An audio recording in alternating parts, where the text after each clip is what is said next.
नमस्कार दोस्तों, फिर से एक नए वीडियो में आपका स्वागत है।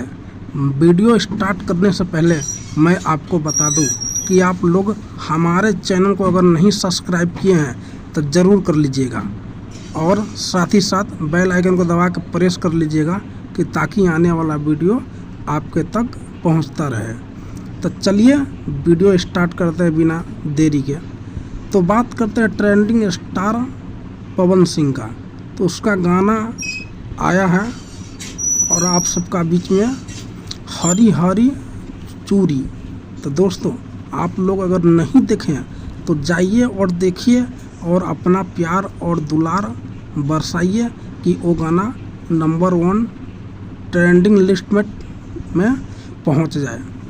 तो दोस्तों, अगर आप पवन सिंह के आप सच्चे वाले फैंस हैं तो हमारे चैनल को ज़रूर सब्सक्राइब कीजिएगा और कमेंट में लिख कर बताइएगा पावर स्टार पवन सिंह।